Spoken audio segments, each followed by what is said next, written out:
I think more about this incredible array of things that you're involved with, I keep seeing these synergies, to use a horrible word, between them.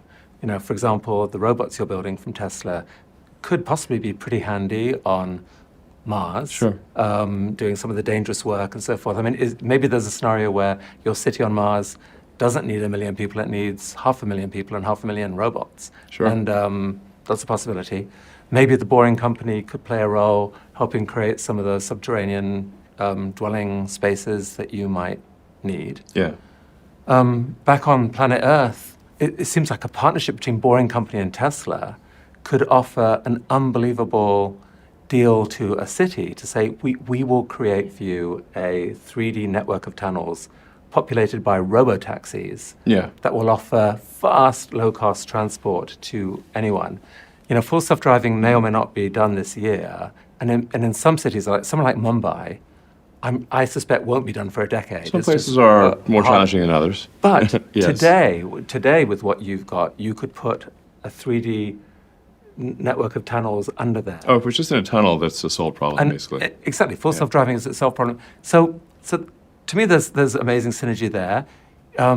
With Starship, you know, Gwynne Shotwell talked about by 2028 having from city to city, you know, transport on planet Earth. Yeah, this is a real possibility. The fastest way to get from one place to another, if it's a long distance, is a rocket. It's right. It's basically an ICBM, right. With the but it has to land, landing, delete the nuke. Because it's an ICBM, it has to land probably offshore. Yes, it's pretty loud. Because it's loud. So why not have a tunnel that then connects to the city with cool. Tesla's? Sure. And Neuralink. I mean, if you're going to go to Mars, having a telepathic connection with loved ones back home, even if there's a time delay. I mean, these are not intended to be connected, by the way. They're just. But there certainly could be some synergies, yeah.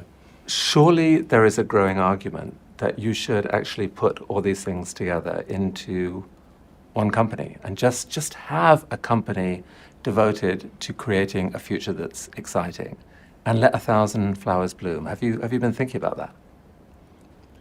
I mean, it is tricky because Tesla is a publicly traded company and the investor base of Tesla and SpaceX and certainly Boring Company and Neuralink are quite different. And Boring Company and Neuralink are tiny companies. Just right. By comparison. The audience may yeah. Tesla's got 110,000 people. SpaceX, I think, is around 12,000 people. Boring Company and Neuralink are both under 200 people. So they're little tiny companies, but they will probably get bigger in the future. They will get bigger in the future. It's not that easy to sort of combine these things. Traditionally, you've said that for SpaceX especially, you wouldn't want it public because public investors wouldn't support the craziness of the idea of going to Mars or whatever. And you want to, you know, making life multiplanetary is outside of the normal time horizon of Wall Street analysts, to say the least. I think something's changed, though. What's changed is that Tesla is now so powerful and so big and throws off so much cash that you actually could connect the dots here. Just tell the public that X billion dollars a year, whatever your number is, will be diverted to the Mars mission. I suspect you'd have massive interest in that company, and it might unlock a lot more possibility for you, no? I mean, I would like to give the public access to ownership of SpaceX, but I mean, the thing that, like the overhead associated with a public company is high. So, I mean, as a public company, you're just constantly sued. It does occupy like a fair bit of,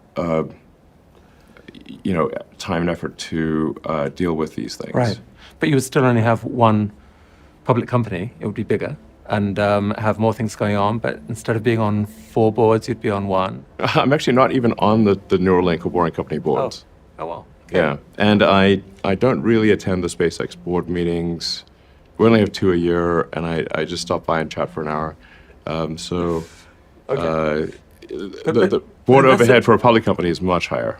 Right. I think some investors probably worry about how your time is being split, and they might be excited by, that's anyway. I just woke up the other day thinking just there are so many ways in which these things connect, and just the simplicity of that mission of building a future that is worth getting excited about might appeal to an awful lot of people.